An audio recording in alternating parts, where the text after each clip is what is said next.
आदरणीय अध्यक्ष महोदय जी, मैं नियम 72(1) के तहत इस विधेयक को पुनर्स्थापित करने पर अपनी सख्त आपत्ति दर्ज करना चाहती हूं। महात्मा गांधी ग्रामीण रोजगार गारंटी कानून पिछले 20 सालों से ग्रामीण भारत को रोजगार देने में और ग्रामीण अर्थव्यवस्था को मजबूत बनाने में सक्षम रहा है। ये एक इतना क्रांतिकारी कानून है कि जब इसको बनाया गया तो सदन के सभी राजनीतिक दलों ने इससे पूरी सहमति दी।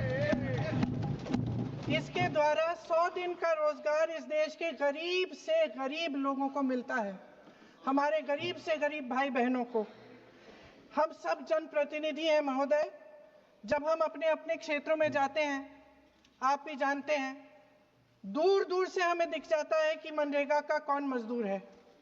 सबसे गरीब होता है, चेहरे पे झुर्रियां होती हैं, हाथ मिलाए तो सर हाथ पत्थरों की तरह कठोर होते हैं क्योंकि इतनी मजदूरी करते हैं। तो सर मेरा जो इस बिल पर ऑब्जेक्शन है, सर ये जो कानून है इसके तहत हमारे गरीब भाई बहनों को जो रोजगार की कानूनी गारंटी मिलती है, जो अधिकार मिलता है, वह इस योजना में मांग के आधार पर संचालित होता है। मतलब जहां जहां रोजगार की मांग है वहां इस योजना द्वारा 100 दिनों का रोजगार देना अनिवार्य है। इसके साथ साथ केंद्र से इसके लिए जो पूंजी जाती है वो भी मांग पर आधारित होती है। यानी कि इस योजना के लिए जितने पैसे जहां भेजने हैं, कितने भेजने हैं, वह जमीनी परिस्थितियों पर आधारित होता है और मांग के आधार पर निर्धारित होता है। सर इस विधेयक की अनुसूची 1 में उपनियम 4(1) और 4(2) द्वारा केंद्र को इजाजत दी गई है कि वह पहले से ही निर्धारित कर लें कि कितनी पूंजी कहां भेजी जाएगी। इससे संविधान के 73वें संविधान संशोधन को नजरअंदाज किया जा रहा है। महोदय, इसके जरिए ग्राम सभाओं को इस योजना की मांग की जमीनी परिस्थितियों के आधार पर तय करने का पूरा अधिकार दिया जाता था। आज वो अधिकार कमजोर किया जा रहा है। सर जो हमारे संविधान की जो मूल भावना है कि हर एक व्यक्ति के हाथों में शक्ति होनी चाहिए, वही मूल भावना पंचायती राज में है और उस मूल भावना के विरोध है ये जो अधिनियम जो ये विधेयक आ रहा है। सर इस विधेयक के जो प्रबंधन है जिससे रोजगार का जो अधिकार है, कानूनी अधिकार है, वो कमजोर हो रहा है, वो हमारे संविधान के विपरीत है। सर ये हमारे इसी सदन ने ये कानून बनाया और इसी सदन ने ये अधिकार जनता को दिया है। सर महात्मा गांधी मनरेगा में 90% अनुदान केंद्र से आता था।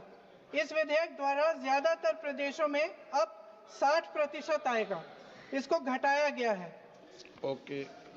सर इससे प्रदेशों की अर्थव्यवस्था पर बहुत भार होगी और खास तौर से ये वे प्रदेश जिनकी अर्थव्यवस्था पहले से ही केंद्र की ओर से जीएसटी के बकाये के इंतजार में है। इस विधेयक द्वारा केंद्र का नियंत्रण बढ़ाया जा रहा है और जिम्मेदारी घटाई जा रही है। सर जो 100 दिन का अधिकार आपने 125 करने की बात की है, लेकिन इसमें वेतन की बढ़ोतरी, आपकी जो मजदूरी की बढ़ोतरी है, इसकी कोई बात नहीं है। माननीय सदस्यों, सर ये सही बात है कि अभी तक जो बकाया है वो ही पूरा नहीं हुआ है। आखिरी बात ये है सर कि हर योजना का नाम बदलने की जो सनक है ये समझ में नहीं आती है। सर जब ये किया जाता है, तो सरकार केंद्र को पैसे खर्चने पड़ते हैं। सर आखिरी पॉइंट है कि बिना चर्चा के, बिना इस सदन की सलाह लिए इस तरह से जल्दी में विधेयक को पास नहीं होना चाहिए। सर ये विधेयक वापस लिया जाना चाहिए। इसके बदले में सरकार को एक नया विधेयक पेश करना चाहिए। खत्म करूं। महात्मा गांधी जी मेरे परिवार के नहीं थे, लेकिन मेरे परिवार जैसे ही हैं और इस पूरे देश की यही भावना है sir. No, very good. Sir इस पूरे देश की यही भावना है। नो, माननीय सर आखिरी बात यह है कि गहन जांच पड़ताल और व्यापक चर्चा के लिए इसे कम से कम स्थायी समिति के पास भेजा जाना चाहिए और कोई विधायक किसी की निजी महत्वाकांक्षा, सनक और पूर्वाग्रहों के आधार पर न तो पेश होना चाहिए और न ही पास होना चाहिए। धन्यवाद।